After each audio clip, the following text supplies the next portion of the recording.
Halo semuanya, kembali lagi bersama dengan saya Septio Robodisnusi, dan pada kesempatan video kali ini kita akan membahas soal Industrial 4.0, Pandemic, and Operation Management.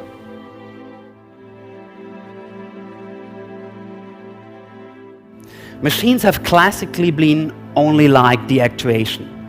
Over the past 30 years, we added a lot of sensors and sensing to the machines, but still, machines are missing the key thing, and that is intelligence. And now, the fourth industrial revolution will bring that into life.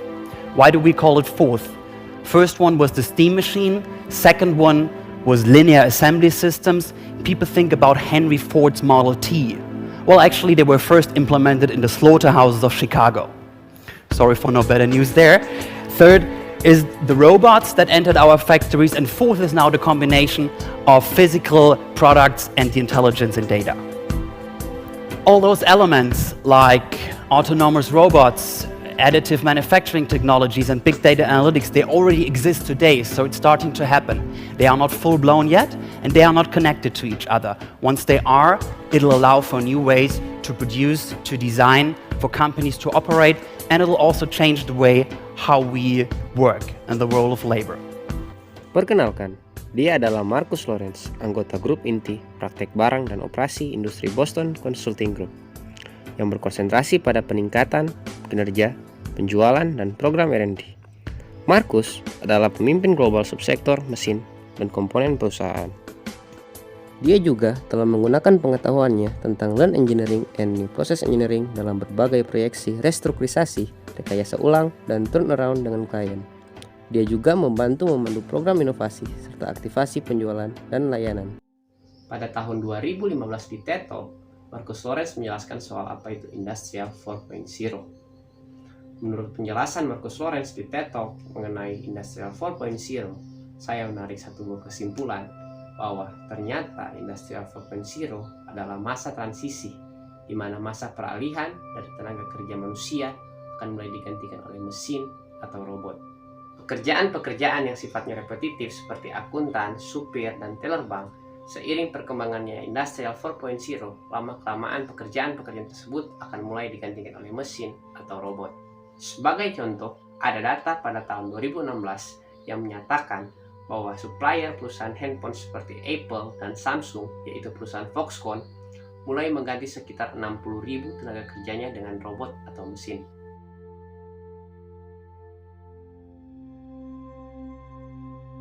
Kenapa penggunaan robot itu penting? Ada data yang menyatakan bahwa dengan menggunakan robot, perusahaan-perusahaan dapat meningkatkan produktivitas mereka sekitar 250% dan mengurangi kecacatan produk sekitar 80%. Menggunakan robot juga karena mudah diatur dan sangat terukur. Berbeda dengan manusia yang sudah jelas gajinya berapa, tetapi tidak jelas kerjanya apa.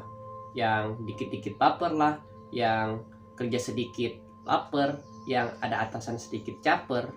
Well, sadar atau tidak sadar, hasil karya dari teknologi Industrial 4.0 sudah ada di kehidupan kita sehari-hari, dan bahkan ada di benda yang selalu kita pakai kemanapun kita pergi dan berada, dan kapanpun kita beraktivitas.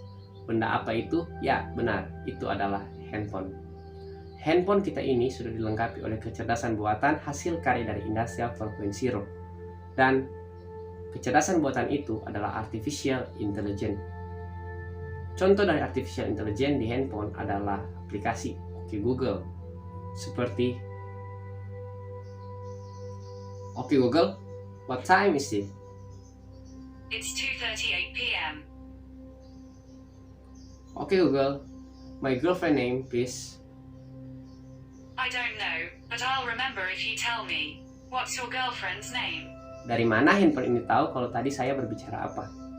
Itu adalah salah satu dari Artificial Intelligence yang namanya adalah Natural Language Processing. Nah, Natural Language Processing adalah bagaimana teknologi membedah suara kita atau audio kita menjadi teks yang bisa dimengerti oleh komputer dan bolak-balik dari teks menjadi audio yang bisa kita dengarkan. Dan Artificial Intelligence yang diterapkan di Oke Google hanyalah merupakan salah satu contoh dari Artificial Intelligence yang kita temukan di dalam kehidupan kita sehari-hari. Ada juga contoh seperti Google Map yang menerapkan artificial intelligence untuk mencari tahu lokasi tempat di mana kita berada. Sekarang, coba teman-teman bayangkan, jika nanti ada robot yang sama seperti manusia dan memiliki kecerdasan artificial intelligence. Dunia sekarang sudah memiliki robot seperti manusia, tetapi memiliki kecerdasan artificial intelligence. Teman-teman semua yang menonton video ini pasti sudah tahu siapa robot tersebut. Dan robot tersebut bernama Sophia.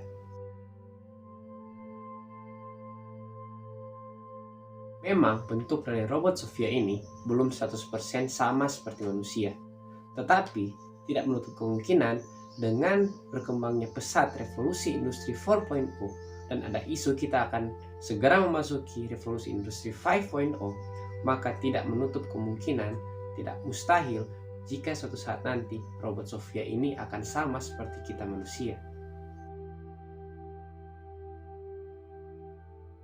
Dengan berkembangnya teknologi yang begitu pesat di era industri revolusi 4.0 membuat manusia terlena karena banyak sekali teknologi-teknologi yang mulai memanjakan manusia.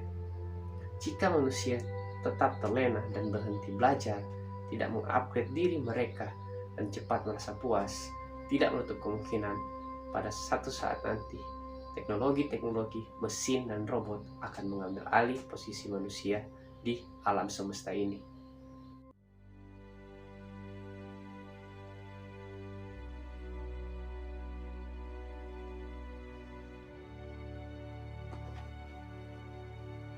Pada saat video kali ini dibuat, dunia sedang berada dalam masa pandemi COVID-19. Dan pandemi COVID-19 memaksakan seluruh dunia untuk melakukan lockdown agar mencegah penyebaran dari virus COVID-19 agar tidak lebih menyebar dan menyeluruh secara global. Yang dulunya kita beraktivitas di luar rumah, pergi bekerja, pergi bersekolah, dan pergi beribadah di luar rumah. Sekarang, dengan adanya pandemi virus COVID-19 ini, memaksakan kita untuk melakukan segala aktivitas yang dulu di luar rumah harus dilakukan dari rumah saja, sehingga muncullah hashtag work from home dan stay at home. Dengan adanya pandemi COVID ini juga memaksakan perusahaan-perusahaan besar untuk melakukan PHK atau pemutusan hubungan kerja dengan karyawan-karyawannya. Dengan pekerja-pekerja yang dirumahkan, untuk perusahaan-perusahaan yang tetap masih ingin beroperasional, mereka pasti akan lebih memanfaatkan teknologi daripada manusia. Dan teknologi-teknologi itu sudah banyak kita lihat seperti sekarang, yang dimana di masa pandemi semua orang seakan-akan memakai teknologi seperti handphone atau laptop untuk melakukan kegiatan mereka sehari-hari, entah itu berbelanja atau mereka belajar, dan apapun itu semua mereka gunakan melalui media teknologi yaitu handphone dan laptop.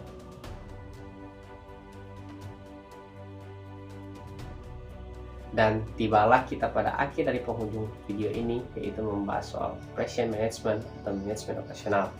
Untuk pengertian dari manajemen operasional, saya rasa teman-teman semua sudah tahu, apalagi untuk teman-teman yang mengikuti channel YouTube saya. Karena di video-video sebelumnya, saya banyak membahas soal apa itu manajemen operasional. Dan pada kali ini, saya akan membahas soal keterkaitan antara revolusi industri, pandemik, dan operation management atau manajemen operasional. Seperti yang kita ketahui, tujuan dari manajemen operasional itu adalah mencapai efektivitas dan efisiensi. Nah, dengan perkembangan teknologi di revolusi 4.0 dan akan terus berkembang, penggunaan robot dan mesin akan menjadi solusi yang terbaik untuk mencapai efektivitas dan efisiensi dalam perusahaan. Karena seperti data yang sudah disampaikan di awal, bahwa menggunakan robot itu akan meningkatkan sekitar 250% produktivitas dari perusahaan dan mengurangi 80% kecacatan dari produk yang akan dihasilkan. Dan kesimpulan dari video ini, sebagai manusia, janganlah kita terlena dengan perkembangan teknologi yang begitu pesat dan begitu cepat di revolusi 4.0 ini. Tetapi, kita sebagai manusia, tetaplah untuk meningkatkan kualitas diri kita dengan tetap belajar, terus belajar, mencari pengetahuan sebanyak-banyaknya agar kita bisa beradaptasi dan bersaing di dunia yang terus berubah dan semakin maju ini. Dan tujuan dari pembuatan video ini masih sama dengan tujuan-tujuan pembuatan video saya sebelumnya, yaitu untuk memenuhi tugas dari dosen pengajar saya, yaitu adalah Dr. Magdalena Wulur, Sarjana Ekonomi Magister Management. Dan untuk special thanks, saya sangat berterima kasih kepada Kak pembimbing saya, yaitu Kak Ronaldo Ciphanata, yang sudah membimbing saya dalam pembuatan video kali ini. Tujuan dari pembuatan video ini juga bukan hanya untuk memenuhi tugas, tapi bertujuan untuk mengedukasi semua teman-teman yang menonton video ini. Dan cukup sekian dari saya. Saya Septio Robadios undur diri, dan jika teman-teman suka dengan konten video saya pada saat ini, silahkan klik tombol like dan dukung terus channel ini agar saya tetap semangat dalam pembuatan video dengan klik tombol subscribe. Nah, itu dulu dari saya. Sampai ketemu di kesempatan video yang selanjutnya.